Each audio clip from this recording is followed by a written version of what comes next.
This is Three Beards Media. Real talk, no filters, no scripts. From sports to culture, we say what others won't. Turn it up, lock in, because it all starts right now. Live from the AKC Andrew Downs Studios and powered by Revelton Distilling Company.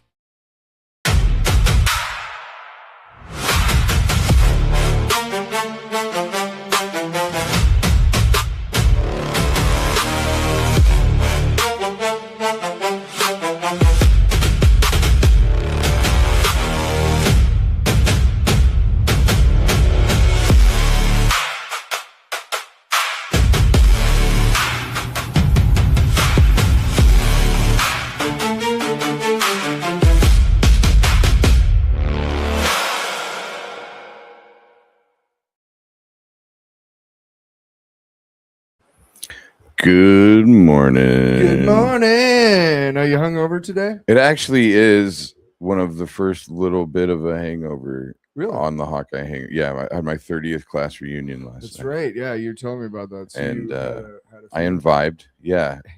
Well, and it was late. You know, it was a late night, Yeah. like, Yeah. 1:30 or so when I got home. And Yeah. had to get up to let you in my house. Well, I've been asking you for a key, and you're like, no, man. You come over once a week, and I'm awake. You don't need any. I've been asking for a key. So people are gonna think you actually have been asking me for a key to my house. Hawkeye Hangover, baby. It's we got a great show for you. It's 3 weeks out. Technically, the 2 weeks from today will be the week of the game. But we won't have our real Hawkeye Hangover until After the game. the day after, September 6th, day after the Northern Illinois opener at home at Kinnick. And obviously, we just got a great show. We got our mimosa, we got Bloody Mary. We're going to talk about the number 2. We're going to go from 20 to 14, and we're going to have some major trivia that will help you win a bar bet. Could have used it last night, maybe. Possibly. Yeah. Like, hey, who did this? Buy me a shot. We were doing North High trivia That's good. last night. I mean, no, but like if you knew some and you were Yeah, no, we actually didn't do it. Our trivia was telling stories about shit that we did, and it was a blast. Like we had, that's good. like I love class reunions. Some people think there's people that hate them and We think talked about have this. their I've never been issues to or one. whatever. Yeah.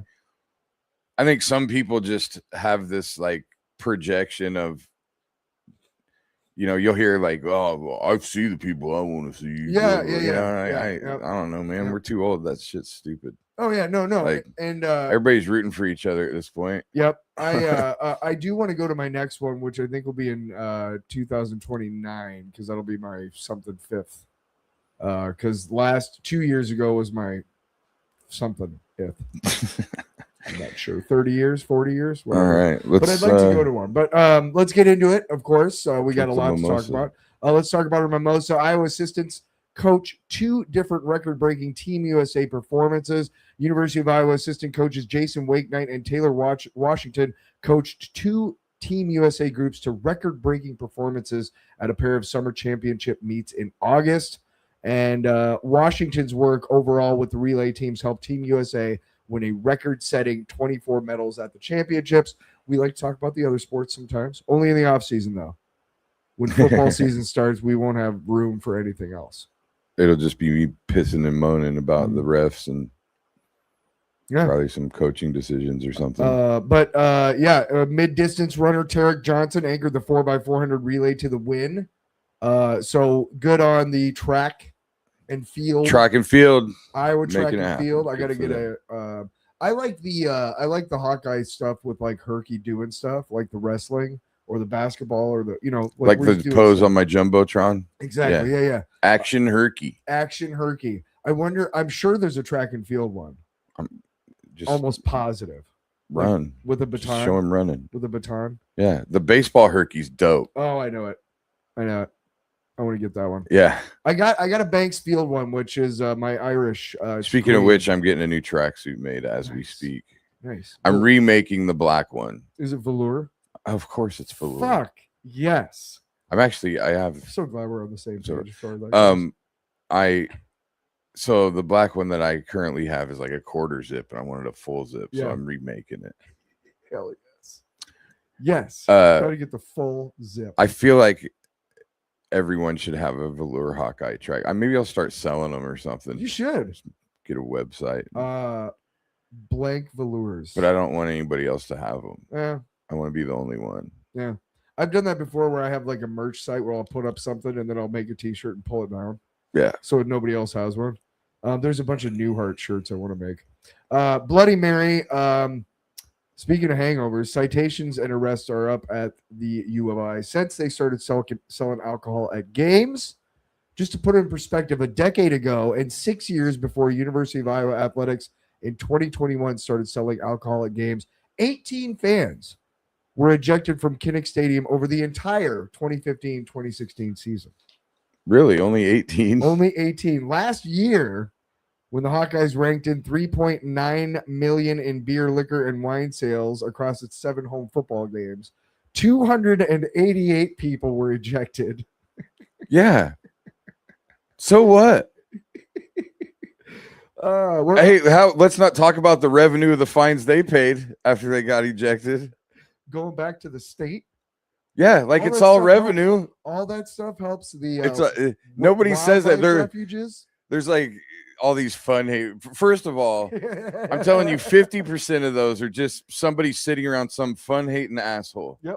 That just can't let people be who they are. That have to police everyone else's behavior. Exactly. They can't just have a difficult conversation with their kid. Now they have to like you have to act a certain way. Hey, there's a kid here. Shut up. Yeah. Now they have an excuse. You must be drunk.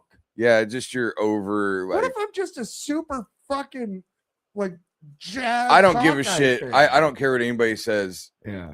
Alcohol sales have enhanced the experience for most people. Yeah. No, and just the way the fans are.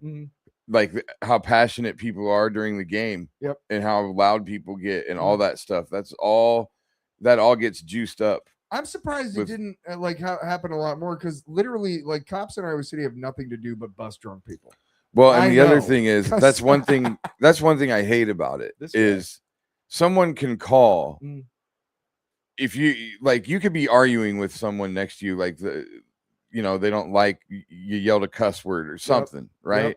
Or mostly what it is like you're standing up on third down and they don't want to. So you're supposed to sit down because they want to sit down, like you're standing up making noise. They just want to sit on their hands. And then all they have to do is call and say, this person's bothering me. And the cops will come with no investigation whatsoever and take them away. Or their word against yours. More and that's accurately. Yeah. Oh, it's BS. That's bullshit. You shouldn't be able to do that. No.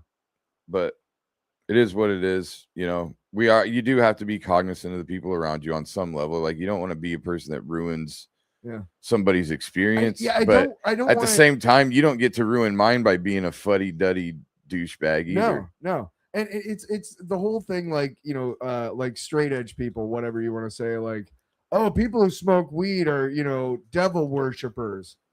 What? I don't know anybody that says that. Do you know people that actually say that? Yeah. I'm sure during the Tipper Gore stuff back in the 80s. Tipper Gore. Jesus. At some point, she was like, hey, quick hits. University of Iowa fifth-year linebacker Jaden Montgomery has been named to the 2026 Butt Kiss Award watch list, announced Thursday. So we got a lot of players on the Hawkeyes who are on preseason watch lists for awards.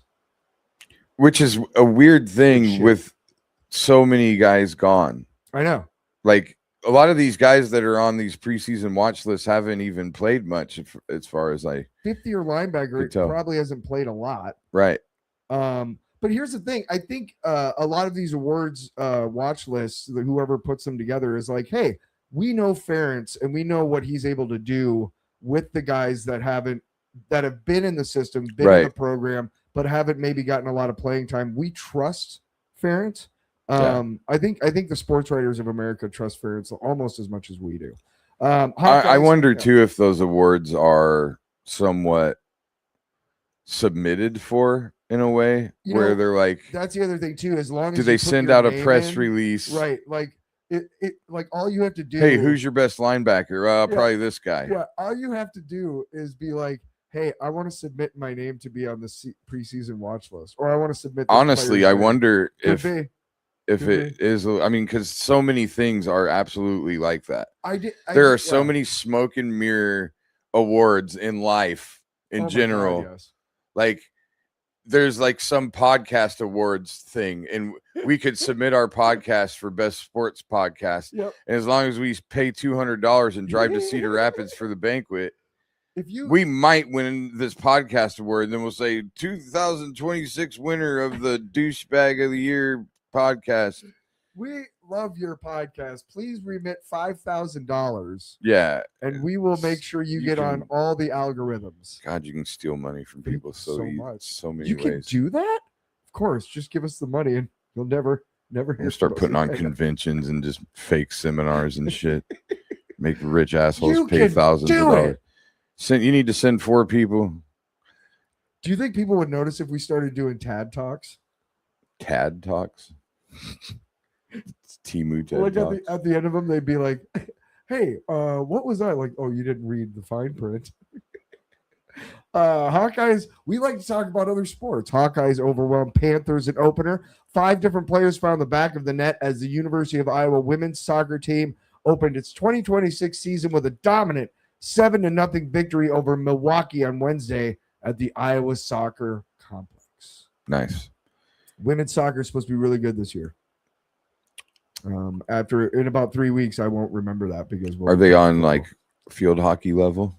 I don't know. Women's field hockey is always really good. I know when I've been on the Hawkeye Insider 24/7 sports site, which is right now you get a half off a year subscription, and our friends Elliot Clough and David Eicholt are from there. But there's a lot of soccer news, a lot of women's soccer news. So there's a lot of buzz because of Ted Lasso.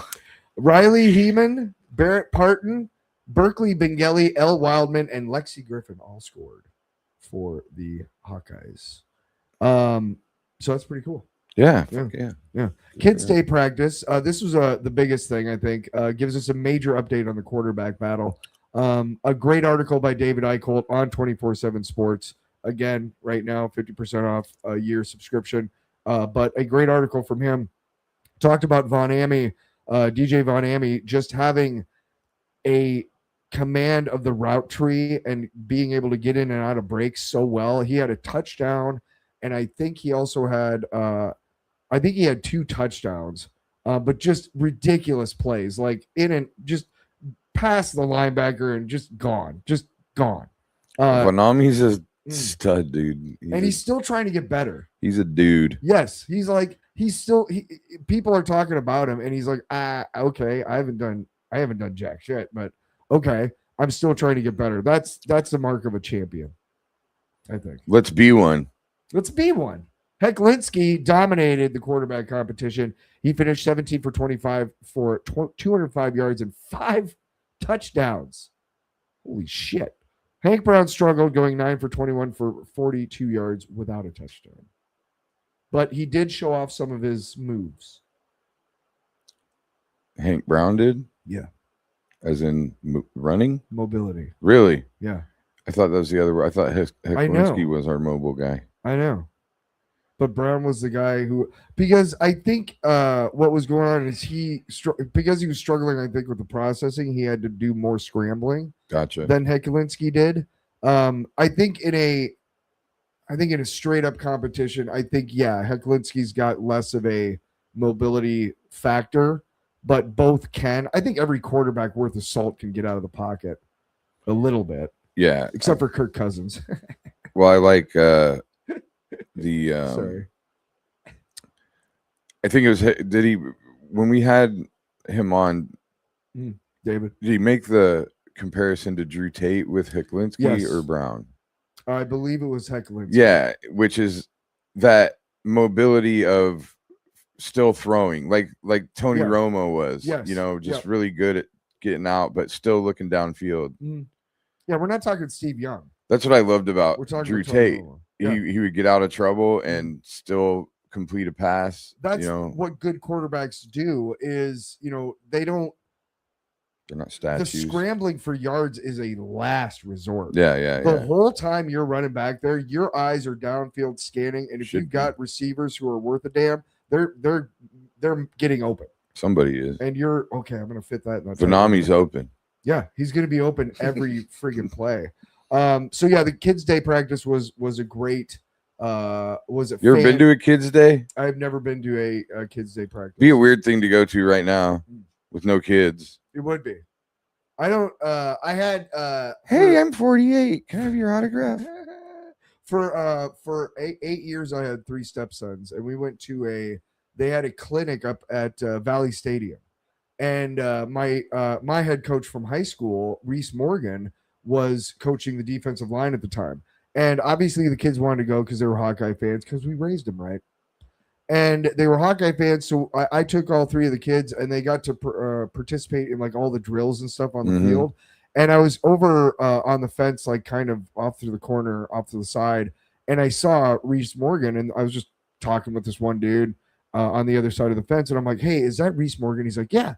I'm like, I was on his high school team in '93 or whatever. Can you see if he remembers TA? Because that was my nickname in high school. Did he ask you to like sit down so he'd recognize you? Can you sit on a bench? Will you sit on a bench over there so I could? Oh yeah, now I remember. Yeah. But no, I was Rudy in my senior year because that movie came out that year, and I literally had no talent, but I was always just trying really hard. And so the guy, I can do it, coach. He's like, I can do it, coach. You're a 5 foot nothing, 100 and nothing. I can do it, coach. I'm at the. No, you can't. You actually can't do it. The letter. She been accepted. You remember that part? I do. Okay. But anyway, so the dude walks over and he's like, "Hey," and I'm kind of watching to see how Reese reacts, because I want to see if the guy starts talking to him and he just looks at him like this. Yeah. It's gonna be no good. But if he kind of goes, "Oh," and he kind of did that, and I was like, "Oh," and I have a picture of me and him. He came over and we talked a little bit. I don't know how long. Did you go get a flower? And go, he loves me. He loves me not.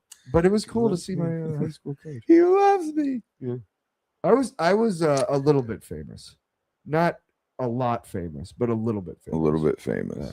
So after, so we are done with our quick hits. What we have next is our number 2 and 20 to 14. Do you want to take a break? Is it time? Is it time? Oh, well, I mean, we're only 17 minutes in. Well, let's talk more about the kids' day practice. We had a lot of good defensive things were happening, and Anthony Hawkins, I believe, broke up a pass in the end zone, so that's good. He's a see. It's hard for me to get excited about anything that happens during kids' day or open practices. Or how about the kid captain nailing a field goal? Oh yeah, that was cool. Yeah. The how they perform when they're playing against each other isn't necessarily anything that excites me. Like, I know that on some I mean, I'm sure they're not letting them do anything by any means, but when you're playing against your own team, it's just not. I don't know. I don't really get excited about what guys do. Yeah, I get you. I mean, during it's like a scrimmage. Yeah, things. You don't want to. You don't want to put nobody wants to get hurt. Nobody, like there's. Yeah, I'm sure. Oh well, like the quarterback can't get hit, for example. Perfect example. That doesn't really tell me much, right? What a guy does as quarterback when no one can sack him. Vikings won yesterday, their first preseason game, but it's a preseason game. Correct. It's Speaking of, kind of thing. I watched the Chiefs. Xavier Wampa, undrafted free agent, played a lot. Yep. Made a few plays. Looked good. You got his jersey on. I hope. Yeah, that's why I'm wearing it. I'm wearing my Xavier Wampa jersey. I saw some stuff as tribute for yesterday. I think he's got a shot, man. He's got a shot to make that roster. I saw some stuff in camp where he was just lighting dudes up. Yeah, well, there's a viral clip of him hitting Emmett Johnson. Yeah, at from practice. Nebraska. And it is, man. He lights that dude up. Emmett's like, am I back in Omaha? But what I found encouraging is somebody came in later that I think was drafted, but he didn't play as much, you know, so that's encouraging. Yeah.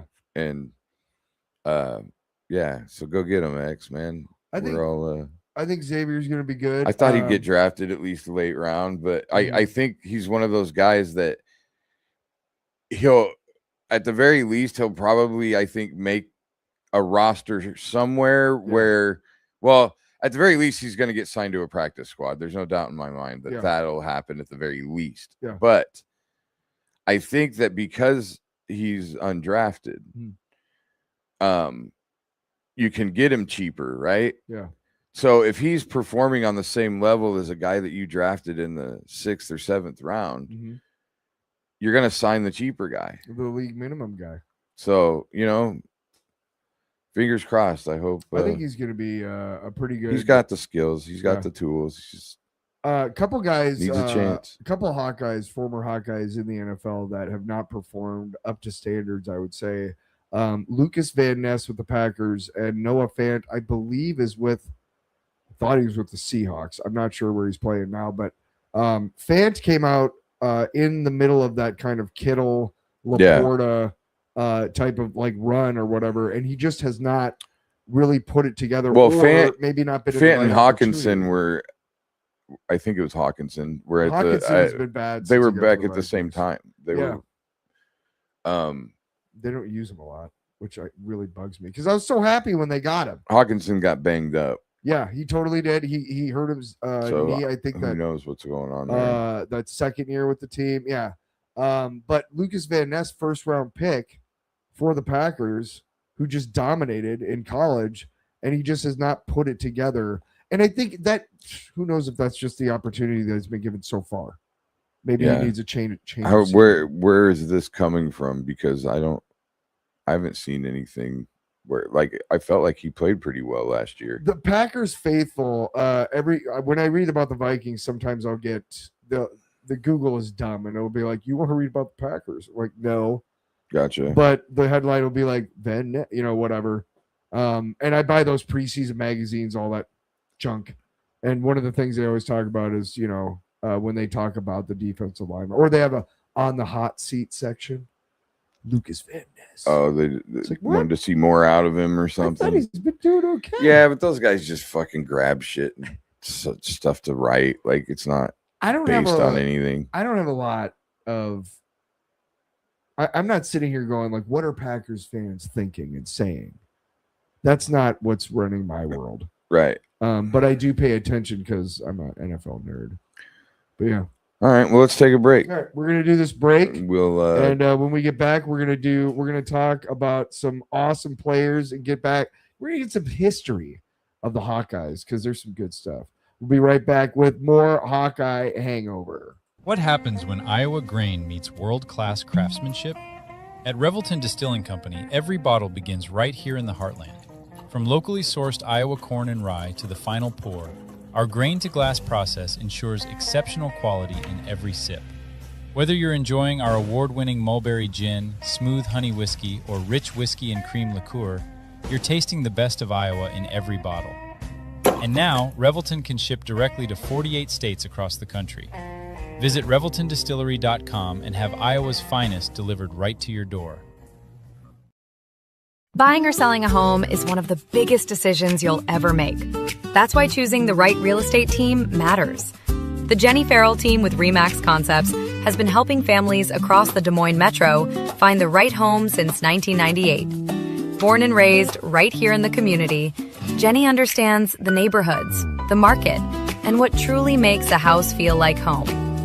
Whether you're buying your first home, upgrading your space, or preparing to sell, the Jenny Farrell team provides expert guidance every step of the way, from market analysis and listings to negotiations and closing. Their consultative approach means you'll feel confident, informed, and supported throughout the entire process. Jenny Farrell Team, RE/MAX Concepts. Call or text 515-779-7500. Visit jenniferfarrell.remax.com. Experience you can trust. Results you can move into.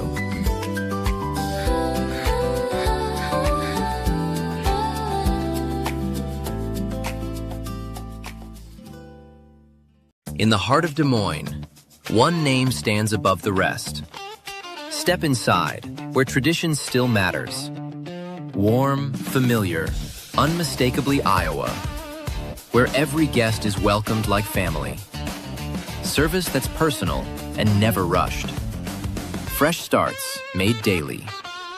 Iowa beef, hand-seasoned. Guided by fire, built on flavor. Served with pride. A bar as bold as the menu. Featuring the old-fashioned we're known for. A place that stays with you long after the night ends. Iowa Beef Steakhouse, 1201 East Euclid Avenue, Des Moines. Steak done right. At Three Beards Media, giving back to our community has always been at the heart of what we do. That's why we're proud to welcome No Pros Remodeling as our official community outreach partner. Thinking about transforming your home? From stunning kitchen renovations, all while still being able to use your kitchen, to gorgeous bathroom remodels that take a fraction of the time, No Pros delivers craftsmanship you'll love. Best of all, they can help you save up to 75% compared to the other guys. When you're ready to transform your home into your dream home, call No Pros Remodeling at 515-679-6509 or visit www.nopros.com. No Pros Remodeling, creating stunning home transformations while helping Three Beards Media make a difference in our communities. Not every animal gets a fair shot, but that's exactly what Animal Lifeline of Iowa is here to change. Since 1986, they've been stepping in for the ones who need it most. Injured, abused, orphaned, and special needs cats and dogs across Iowa. This isn't just a shelter, it's a lifeline. As Central Iowa's only no-kill shelter dedicated to special needs animals, they provide life-saving care, rehabilitation, and the opportunity for every animal to find a forever home, no matter how long it takes. But here's the deal. They can only save as many lives as the community supports. So get involved. Donate online. Hit up the Animal Lifeline thrift store, where every purchase fuels their mission. Or, better yet, find your next best friend and adopt. Because every tail wag, every purr, starts with someone like you. Animal Lifeline of Iowa, where we provide much-needed TLC and a safe space until they find their home. Whiskey lovers, get ready for the ultimate experience at Whiskey Fest 2026. From exclusive tastings and live music to unforgettable networking and premium pours, this is the can't-miss whiskey event of the year. Kick things off Thursday, October 1st with the Women in Whiskey Dinner at River Center DSM. Then Friday night, October 2nd, enjoy the VIP whiskey tasting event at the Meridian in West Des Moines. The celebration wraps up Saturday, October 3rd with the whiskey tasting main event featuring incredible brands, bold flavors, VIP early entry, and more. To top it off, Old Man Strength will be broadcasting live Friday night from the VIP event. Raise your glass and join the experience at Whiskey Fest 2026. It's a big meeting. All the families are going to be there. I need the best Italian restaurants you can find. Authentic Italian restaurant. How about Fazoli's?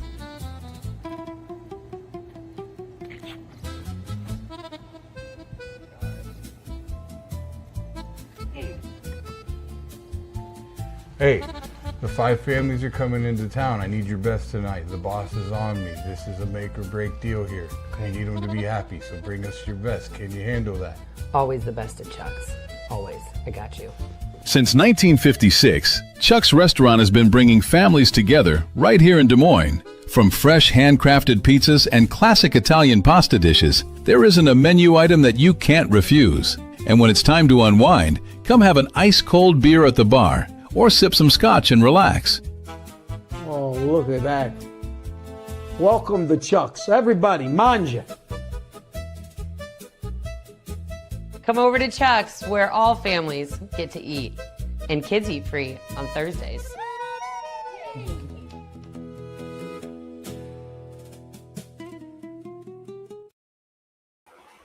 What up? We are back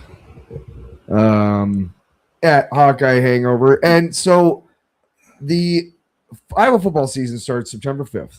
Mm-hmm. So 2 weeks from today will be August 30th. And that'll be the week before the first Iowa game of the season. We'll have something special planned for that week. We're going to talk about because we're at 2 now.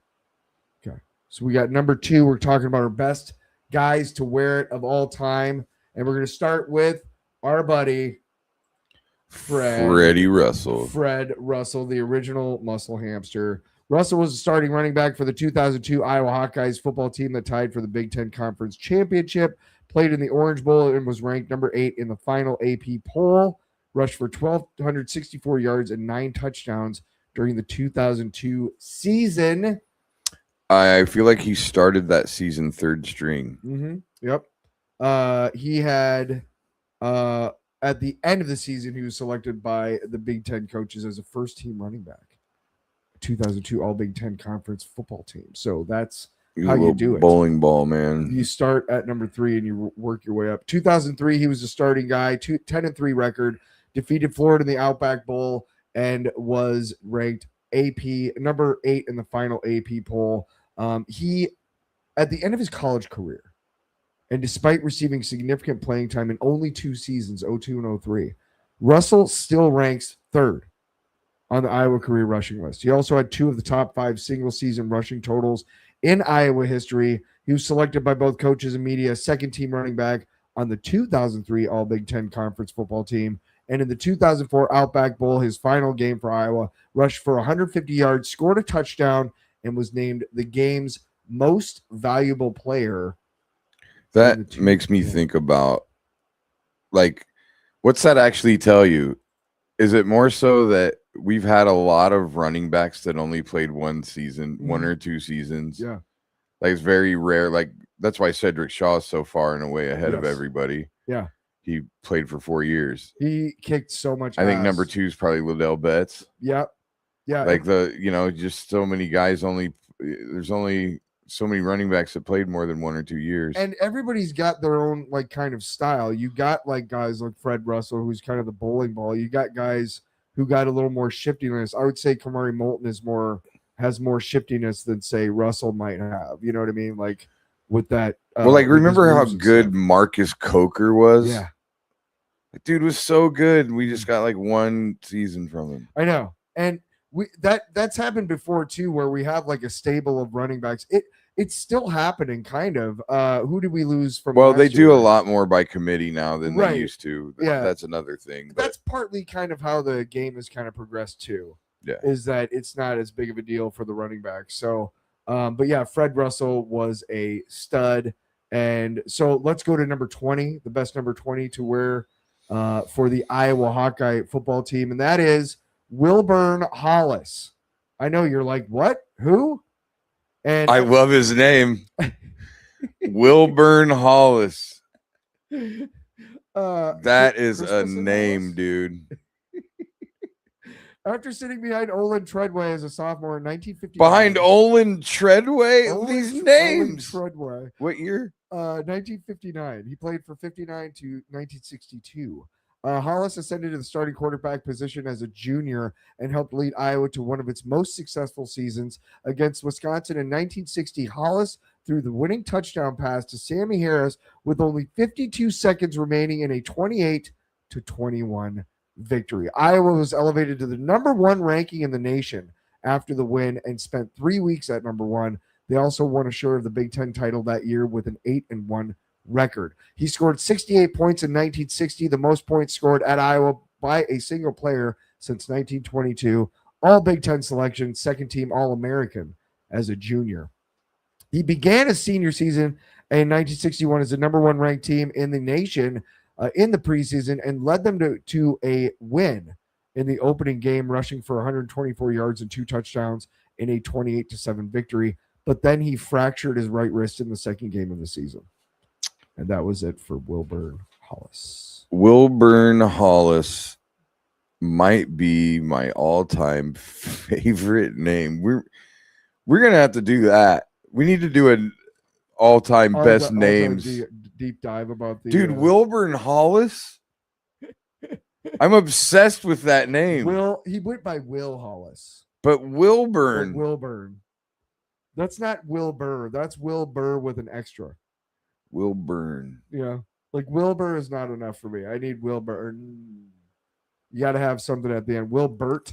Got to be careful. You got a lot of ladies, so it'll burn. It will burn. Will burn. No. His dad. But like I'm thinking about like. It's a good name. Like. What like women in the 50s, like. Oh, I got a date with Wilburn. Oh, he's such a. Stop it, Daddy! I love Wilburn. Wilburn is the best. Is it an Archie comics kind of thing? Betty and Veronica? I don't know. I'm just like all that 50s voice that they all in the movies and stuff they all had. Well, see here, Buster. Yeah, and then just the guys all talk really fast. How you do, sir? My name's Wilburn Hollis. Dateline, Tennessee. And Wilburn Hollis to the 10, the 20. And he's gone. No touchdown for the on fire Iowa Hawkeyes. Team's best team in the nation. Wilburn's just wonderful. He bought me a corsage. Number 19 is Keith Chappelle. Keith Chappelle played from 80 to 81. Wide receiver. Only junior college recruit to make the list. Dave's uncle. Mm-hmm. No. He was the first Iowa receiver to surpass 1,000 receiving yards in a season, achieving that milestone in 1980 when he had 64 receptions for 1,037 yards and 6 touchdowns. The California native helped lay the foundation under Fry, and his performance over 2 seasons also served notice that Iowa's passing attack was about to soar to unprecedented heights. Who was the quarterback? In 80, Chuck Long was a freshman. So, God, who was it? I have no idea. But he only had one good year. He was a junior college recruit, so he's a transfer. Gotcha. So really only played that one. He did play 2 years, but he that 1 year he had 1,037 yards and 6 touchdowns. He finished his career with 1,377 yards and 9 touchdowns. So he kind of played spot duty. Whoa, look at the way the numbers are on his shoulders. Mm-hmm. Look, like the 19s are all sideways. Well, look, the 9's on the other side on his right shoulder. Yeah. Then, or is there not even a 1 on that side? Maybe Did it's the way somebody his rip the jersey 1 is. off? Yeah. So Dude, that's weird. Anyway, I don't know why I noticed that. Good. It wasn't very good craftsmanship in the Are both of these ones in the 80s. the same direction. No, they're not actually. Okay, I guess Well, you gotta jerseys be do that. If I'm looking at you from here on the field, I got to be able to read one and the other side. Okay, yeah, no, from I've the never press noticed box. that before. God, that was Yeah, weird. I yeah. thought something was wrong. What the hell is happening I'm a here? fan. I'm not an expert. I'm a fan. I'm not an expert either. What are those yellow hankies for? Why do they have mufflers? Do all the refs need to be able to blow their nose?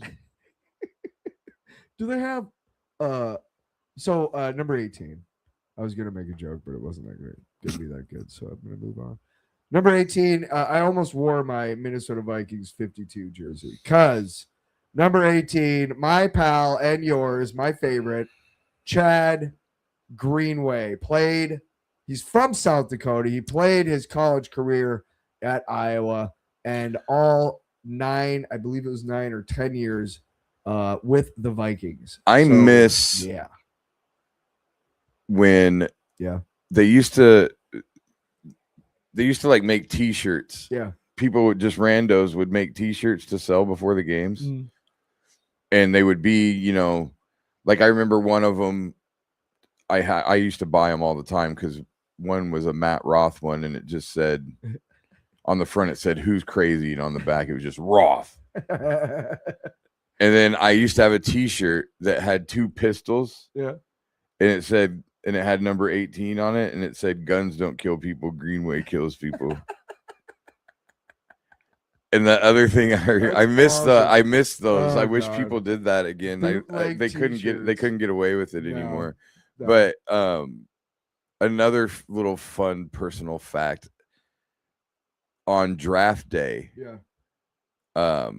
Or the week of the draft. Yeah. When he got drafted, I happened to have to drive through his town. I can't. It's Mount Vernon or something like that in South Dakota. Yeah. Mount something. Anyway, it's right off the interstate. Yeah. So I was driving through South Dakota to a gig. Yeah. And there was a huge sign. A big, huge homemade sign on the side of the interstate that said "Go Greenway, go." Yeah. And it was his hometown. I didn't obviously. Holy shit, that's Greenway's hometown. So on the way back, I stopped in, and I guess his family owned the convenience store or something that was right there. Nice. And I went in the convenience store, and they had like a little cafe, and it was full of articles, full of Hawkeye articles about him and stuff all over the walls. Yeah, he's my absolute favorite. Awesome. He's one of my top 5 favorite players, not just in the NFL. Vikings, my top 5. And we've got a bottle of Grey Duck vodka up there. That's Chad Greenway's vodka, signed by top Chad. 5 NFL, top 5 Iowa, easily. He makes all 3 lists. 2003, he started at outside you're linebacker. A Vikings fan. I know. In all 13 games, and was named second team All Big Ten. Greenway was named the Big Ten Conference's Joint Defensive Player of the Week versus Arizona State, and won the Hustle Team Award at Iowa, which is a big deal because that's awarded by your teammates. Played 8-man football in high school. Yeah, crazy. When I was doing high school, that was our first Cooper DeJean. Yeah, when I was doing high school football correspondent for KXNO, I never got to do an 8-man game, and I really wanted to. Yeah, just to see it. Oh man, just wide open. I wanted to see what the high school was like at a place called Don Bosco. Do they still play on like a regular 100-yard field? I believe so. Length and width, I believe all the same. I'm not sure. I never got to see. Because if that's the case, of course it's wide open and crazy. Yeah, but those scores were like arena. That's what I mean. Scores, that's like what I'm saying. 70-62. I'm like, what the hell? You'd have to make the field smaller to make the scores. Do you have bumpers on the side of the field? Yeah. No, but he was so fast. And so, there was a play against Purdue that Joe Tiller at the end of the game talked about. That play had scored a touchdown every time they ran it because it put their number 1 receiver on a linebacker. Yep. And Chad Greenway was the only player to defend it. I watched it because at that time I sat in the south end zone. Yep. And that play was coming right at me. Yeah. And Chad, the dude had him beat, but Chad just dove, knocked the ball away. It was just an amazing play. It was amazing. Get the ball out and yeah. Oh God. 2004 named a first team All-American by Pro Football Weekly, second team All-American by CNNSI.com, and a third team All-American by CollegeSportsReport.com. Within the conference, Greenway was named first team All-Big Ten and selected as a first team All-Big Ten player by CollegeFootballNews.com. Greenway was selected by the team as Iowa's Special Teams Player of the Year, won the Hustle Team Award again for defense, and was one of 3 juniors selected to the Team Leadership Council for the 2004 season. In 2005, Greenway was named preseason All-American by the Sporting News, NationalChamps.net, and was named to the preseason honorable mention All-America squad selected by NationalChamps.net. He was ranked as the number 2 outside linebacker by the Sporting News and named to the Bronco Nagurski and Lott Trophy watch lists. Also was not offsides against Florida on the onside No, he was kick. not. No. We should have won that game. I know. We got hosed. It's by the refs. Chris Spielman even said, I remember watching it, and Chris Spielman was pissed. He was in the booth. Unconscionable to make that call. These kids played their ass off 4 quarters. Egregious. That's my favorite part of Gary Cole. And, Chris Spielman I always liked when he did our games. Yeah. I always liked when Matt Millen did our games. Yeah. He always had a guy on our team that he loved. Always. My favorite is I'll be watching an NFL game. I think he works for NBC, or the last time I saw he did. But Paul Burmeister will be like one of the sideline reporters. Yeah, I mean that's our guy. Yeah. He's our guy. But I mean like West High. Like I remember Matt Millen. I remember when James Morris was a freshman or a sophomore. Mm-hmm. And Millen loved him. It was a bowl game, and Millen's like, "Oh, Hawkeye fans, this kid's got rocks in his helmet. You're gonna love this kid." I just love him. I loved the way he. I like Matt Millen, but he got such a bad rap because he was he basically ran the Lions into the ground for like 15 years. Yeah, which I loved it. I love him in the booth. I do too. I don't. Some people don't. I guess, but love it. No, I liked him in the booth a lot, but I mean. Yeah, he had a lot of bad years being like a GM. You know who I hate in the booth? John Gruden. Yeah? Because it's just this. You I don't like the Dennis Miller? forced excitement. I'm sure he is passionate, but like, when they're on, I'm looking forward to these guys hitting each other, man. Making his Chucky face at the camera, like, it's enough. Did you like Dennis Miller? No. Well, that's the worst. This guy hasn't had a sack since the Carpathian Empire. That's the worst defensive performance since Hannibal took those elephants over the Alps, Pep. Yeah. No. Are you teaching history or are you fucking calling a football game, man? Number 17. This one is really fun. Willis Glasgow. All right, Willis. Running back, place, kicker, punter. Look at the helmet, man. Finished his career with 1,424 yards, 10 touchdowns, 17 point after touchdowns, and 1 field goal. There's a school of thought out there. Yeah. That if you brought these helmets back, there'd be less concussions. Weird. And what is the impetus behind the thinking? Because guys lead with their heads because they have that false sense of security with the helmet. So what you're saying is like guys would be more fundamental. Well, how much? I mean, look at rugby. Yep. Yeah, does rugby have more or less concussions than way less. Football? Way less, way right? Less. Because they don't have helmet on. They're protecting their heads. That's a good point. Yeah, maybe we should bring these back. But Willis Glasgow is a really interesting guy. In reporting on his election as Iowa's 1929 captain, one Iowa newspaper described him as the team's dancing master. Glasgow is commonly known as Iowa's dancing master because of his shiftiness on the gridiron and because he is manager of the most popular ballroom in Iowa City. End of the 1928 season, the Des Moines Register wrote, new leader is something more than a triple threat man. Off-tackle dashes and ability in open field are supplemented by his accomplishments as a place kicker, punter, and forward passer.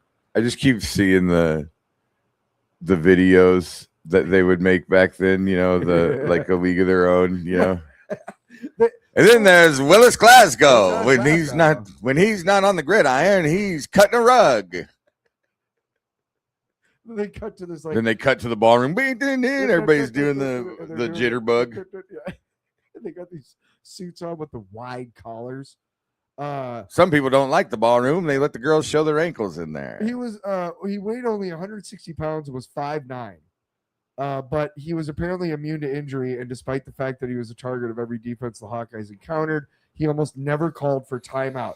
At the conclusion of the 1929 college football season, Glasgow was selected as a first-team All-American by Grantland Rice for Collier's Weekly, the Newspaper Editors Association, the New York Sun, and sports writer Lawrence Perry. He was also named the outstanding back in the country by the New York Sun and received the Chicago Tribune Silver Football Trophy as the most valuable player in the Big Ten Conference.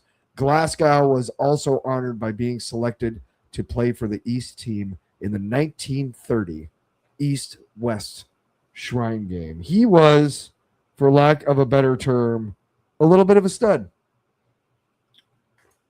And he could cut a rug, I tell you. He could cut a rug. He's the dancing master of the football. Watch him on shiftiness on the gridiron, but then watch him cut a rug later on that night with some of the girls for the University of Iowa. Nursing school. Daylight Iowa City. Number 16. I think you know who this is going to be. Our buddy, Chuck. Our new best friend. Long, played from 82 to 86. In 85, he led the Hawkeyes to the number 1 ranking during the season and won the Big Ten title outright for the first time in 27 years. His Iowa teams compiled a 35-13-1 record. He graduated with 10,461 passing yards, 74 touchdowns. He was the first Big Ten player and just the second player in college football history to throw for more than 10,000 yards in a career. And he is believed to be the only collegiate player to participate in 5 bowl games.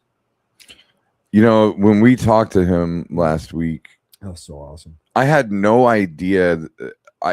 Some of the stories he told I'd heard before. Sure. You know, like from different Big Ten shows that they do and stuff like that, because I watch all that stuff whenever I see a Hawkeye thing. Of course. But I had no idea that he never threw the ball in high school. That's insane to me. Floored me. Yeah. That he threw like 5 passes a year or something. Yeah, he himself was like, why do you guys want me? Yeah. But he went because his dad was like, hey, well, you know, if they're paying for it, if they're paying for it, you know, go for it.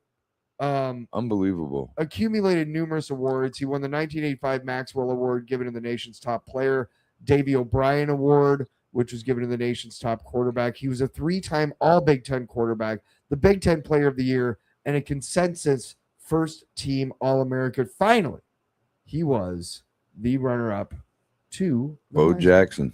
Yep. Should have been Chuck. Bo knows trophies.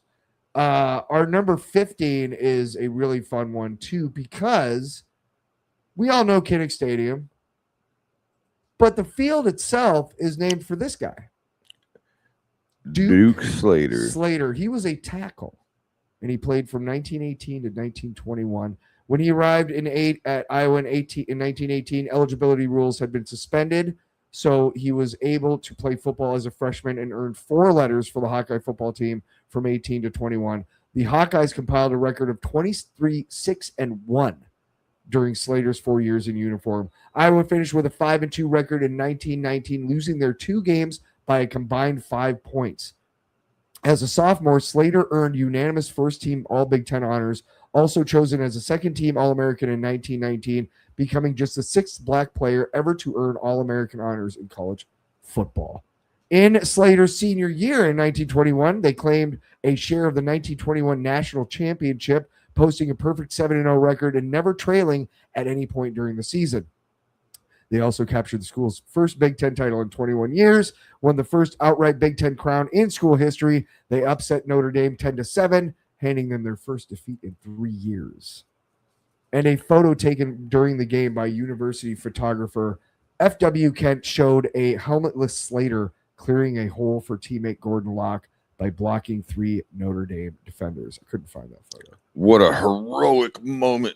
A heroic moment in Iowa football history. Slater also earned 3 varsity letters for the Hawkeye track team. Participating as a tackle in field events. He would go out and stand and wait for the handoff to be made, and he would tackle the guy. And their video for him was like, everybody meet our tackle, Duke Slater. He's a mountain of a man, standing at 5'9". Weighs a cool 195 pounds, almost massive. 200 pounds. Massive man. What a monster.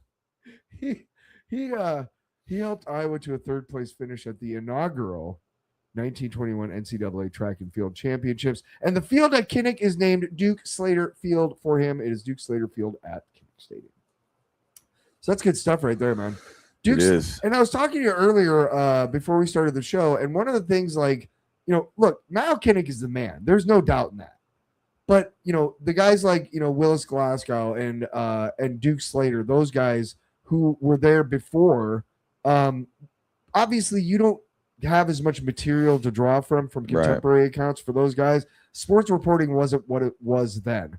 And Niall Kinnick was a personable guy. So not only was he good, but reporters liked. He was going to be a politician. Yeah. Reporters liked talking to him, so they covered him. I'll tell you what, I always enjoy getting a good telegram from Niall.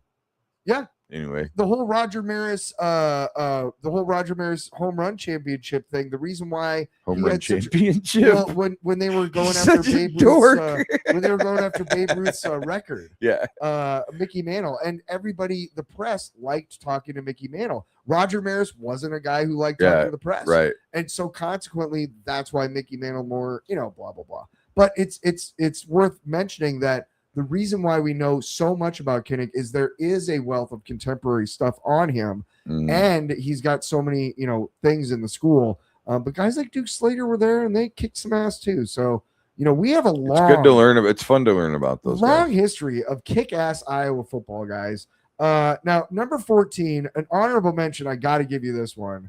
It's Ed Podolak, but an honorable mention is Ryan Hansen, my high school teammate. Oh, yeah? Yep. He was a sophomore when I was a senior. He was a defensive back. His all-time moment in 2000 at Penn State with a game-sealing interception. I remember that. Double overtime. Iowa wins 26-23. Also worth noting, underwear model. Yes. Dude was good looking. Dude was good looking. I almost grabbed. There was a photo of him from like the Iowa thing or whatever. Just him like kind of standing there, like with that faraway look that girls love. Look at how hot I am. Ryan Hansen was cool as hell because he was. That's not at Ryan Hansen. That's Ed Podolak. But Ryan was just. He was one of those guys that like. I became kind of more popular because I was on the football team. But like outside of practice and shit, like I didn't really talk to anybody. But he was always nice and talked to me and stuff. And he didn't have to, man, because he was so good looking. Dude, he was one of the kings of the school, man. He was a stud. Eddie Podolak. Did you know that he started as a quarterback? Looks like he's staring at a pair of tits right now. No, sorry. Whoa. That was before he had his mustache. Look at the face mask. It's like, plastic. It's a string. It looks like one of those toy helmets. It is one of those toy helmets. That's literally, if you buy a toy helmet for your kid, that's the quality of the helmet you're getting. And look at that standing room only crowd. Look at the hawks on the sleeve. That big hawks. Yeah, that's awful. Just black and white. Did they have gold pants? I would assume that the helmet is black and yellow. Yeah. Or gold, hopefully. But Eddie Podolak, he started his career as a quarterback. He was a quarterback for 2 seasons before converting to running back from 66 to 69. As a quarterback, Podolak threw 28 interceptions and 8 touchdowns. Jesus. Yeah. But he excelled as a running back in 1968, rushing for 937 yards and 8 touchdowns while gaining an average of 6 yards per carry, also catching 12 passes for 188 yards and another score. What happened was 1968, he was the starting quarterback, or I think he might have been the second string, but the starting tailback got hurt, and they asked him to try out for that position. And he just kicked ass because he rushed for a then Big Ten record with 286 yards on 17 carries in the Hawkeyes. 68-34 victory over Northwestern. Podolak earned all Big Ten honors following the 68 season. And for many moons, he was the color guy with Gary Dolphin for all of the Iowa Hawkeye football games. And one of my favorite things about him, and I joke about it, but we were talking on KXNO the first quarter one morning. We were talking about being able to talk to Gary Dolphin at some point if we could. And I said, my first question would be like, did Eddie Podolak ever smell like pot? Because he was doing the Bud and Mary's commercial. I was trying to get a marijuana show over at WHO. I had several meetings about it because I was like, at some point it's going to go legal here in the state. Yeah. And I want to be on the front lines. And you want to be in front of it. Had many meetings about it, but every time I was rebuked with, what are you going to talk about every week? I mean, fair. But I was like, hey, if we get like Bud and Mary's, we can do like, they can come on strain and do like, hey, this is our product this week. And the answer I got was, yeah, but you don't want people thinking you're sponsored by Big Weed. Yeah. And I was like, seriously? No, it's just iHeartRadio. Sponsored by Big Everything. So Fuck you off. know, it's time for it's the end of the show. It's time for us to say our goodbyes, but before we do, we have trivia. That's right. And this is my favorite. It's not my favorite, but it's one of the best ones I came up with. Who scored the first ever touchdown in what is now known as Kinnick Stadium? I'll give you a hint. It happened in 1929. Donald Kinnick. Willis Glasgow. Willis Glasgow. A 31-yard touchdown run against Monmouth. Iowa ends up winning 46-0. Do you know Duke Slater is also in the Pro Football Hall of Fame? Is he? The 2020 Centennial team, Duke Slater, is in there, and he was also in the College Football Hall of Fame in 1951. So a lot of people outside of our lovely little state, Iowa, know about Duke Slater. I like Glasgow. The thing I think about him is that his name is spelled with 2 S's instead of the 1 S, like in Scotland. You know, the city. Why would you give 2 shits about that? Because it makes me think of a glass cow. Was that the only trivia question? Yeah. Oh. All right. I guess that's it. Though. It's a pretty good one, though. It was a good one. I thought maybe you had more. Well, the Duke Slater thing, you know, he's in that's Pro fantastic. Football Hall of Fame. Those are fun facts. Fun facts with Tyler Allen. All right. Hawkeye Hangover. Next week, we're gonna have a guest of some sort. You know were what? guest list this week. We just couldn't make it happen. But we gotta have Rev Green is gonna help me launch a weed podcast. Apparently, if you can see that, I'm waiting. All right, Rev. Thanks for tuning in, We're buddy. gonna have him on the Three Beards Media. Stay tuned for not just next week with the Hawkeye Hangover, but stay tuned for Rev Green and Tyler and Bill with the weed hangover. I got 10. We could call it the weed hangover. Got 10 tickets left for the Tony Rock show. Check my Facebook. Yes. Link. Buy tickets. I went to the almost last show. sold out. It is a fun time. It's basically you're watching a podcast and then you get a comedy show and then you're watching a podcast and it's good stuff. Good food, good drinks, good company. Check it out. Let's do it. Yes, absolutely. All right, y'all. We'll see you. Peace. Later.